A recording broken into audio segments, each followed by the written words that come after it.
Breaking news. Canon and Nikon are teaming up to fight AI and misinformation. We have a ton of new camera firmware updates, maybe your camera. We have updated statistics about camera sales, and I want to talk about what's happening with DPReview's YouTube channel. But first, I want to thank our sponsor, Squarespace. Squarespace is where you go to start your own presence on the web, whether it's a new business, a personal portfolio, or just some project you're working on that you want to share with the world.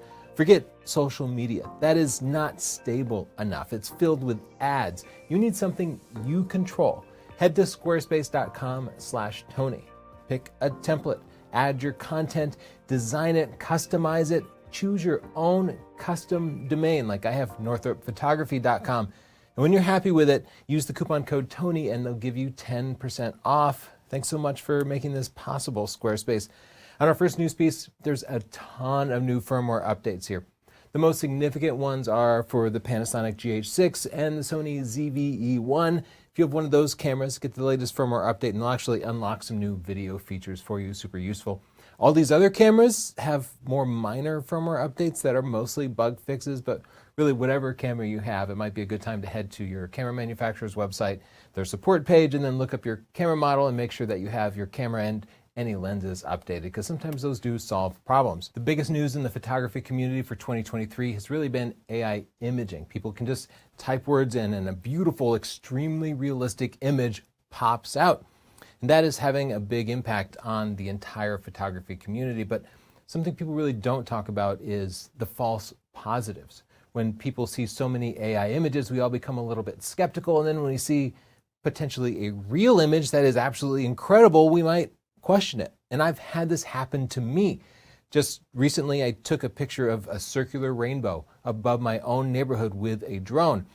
And so many people immediately did not believe it was real. And that's like my own personal nightmare, right? You spend years just waiting for the perfect moment, whether you're a landscape or wildlife photographer, whatever. You might spend months getting hair and makeup for a portrait shoot. You create something truly amazing, and then people won't believe it because all the amazing images they've seen that week had been generated by AI. And then you feel like, well, why did I bother? Why didn't I just punch it into AI if nobody was going to believe me anyway, right?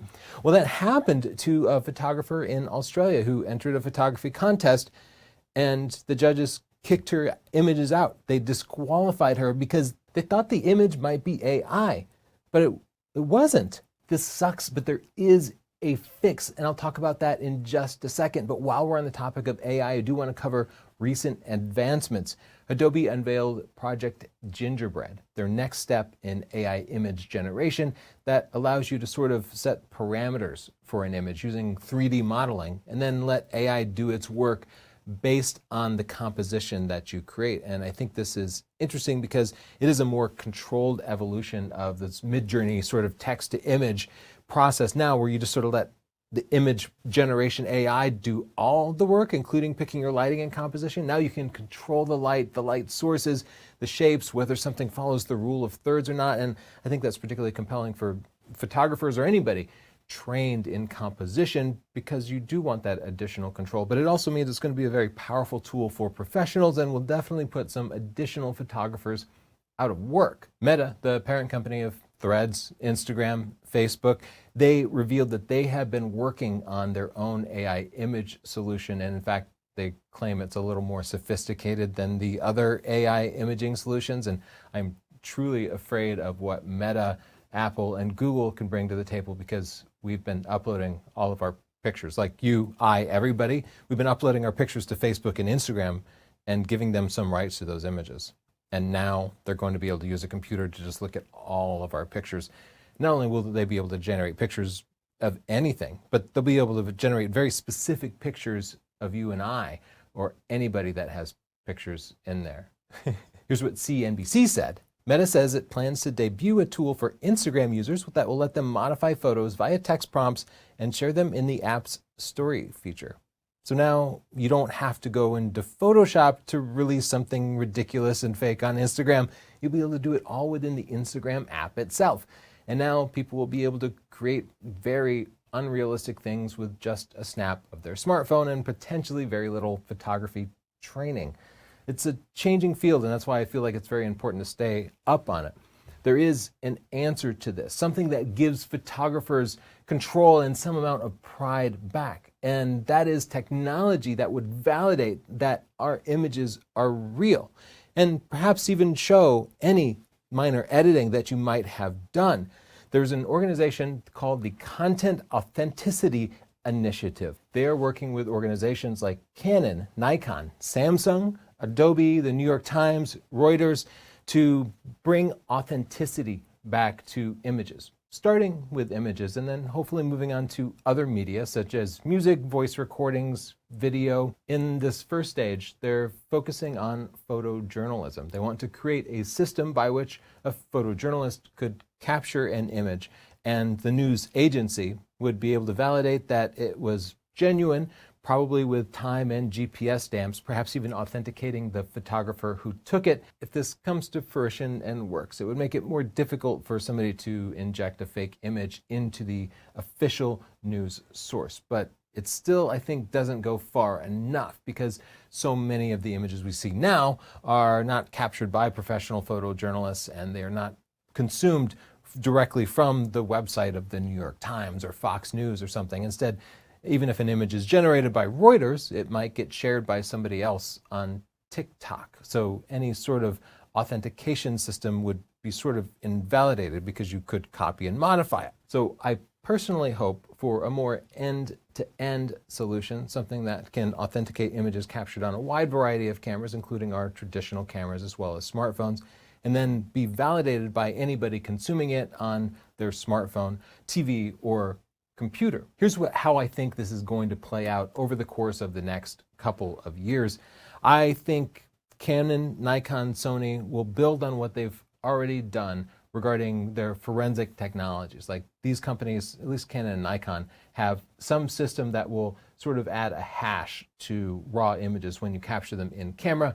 And then if you work for a police department as a forensic photographer, your chief would be able to run some software and validate that that image was captured in camera and had not been modified. That allows the chain of evidence to be more secure. It allows those pictures to be more useful in a courtroom. I think Canon, Nikon, Sony will create some technology that will work within an organization, such as inside of Reuters, to allow their photojournalists to create images that can be authenticated by their editors prior to publishing. It's good, but it's not enough. I think what will actually have a bigger impact on society is whatever Apple decides to do. And here's the thing, watching Apple's business decisions over the past decade leads me to believe that Apple will provide something to address the integrity of images that are both captured and shared. And I believe they will make it proprietary, something that works with Apple smartphone cameras and can be validated by people browsing on Apple devices, iPhones, MacBooks, iPads, etc. I'm going to guess that they will launch it on an iPhone 15 or maybe more likely an iPhone 16, along with some proprietary hardware. See, you'll need some kind of physical tamper-proof chip in order to securely sign images, and that is going to require some extra hardware, which is something Apple will love to hear because they do want reasons to force us, to push us at least, to buy the latest smartphones. And if suddenly you can capture and share images and somebody with an iPhone 15 or higher can view it and it has a little check mark there that cannot be faked, and you know that that's a real image, well, that's going to be really important, not just for images shared on the press, but for a dating website. Somebody you're just texting and you want to make sure that they're not some scammer, but they're a real person. Like, this sort of image integrity is needed by everybody in society as we move into a world where anybody can create fake images that look like anything. Now for some good news. We have Samyang and Astrodesign lens manufacturers joining the L mount. The L mount is sort of an open initiative for a single lens mount that is shared between multiple camera and lens manufacturers. It's like what Micro Four Thirds used to be, except it's a full frame platform. So the most prominent members of this are Panasonic, Leica, and Sigma. who's making both cameras and lenses for the platform. That means you can mix and match, and with smaller manufacturers who can't rapidly build out a lens selection that might compete with Canon or Nikon, having many different manufacturers cooperating makes it a much more competitive platform, and I'm glad to see anybody join that platform. More good news, camera sales are up over the past couple of years as reported by CIPA. Now, it's not a huge jump, but for the last decade, I've been watching these sales drop year after year. So that orange line there is slightly higher than it was in 2021 or 2022.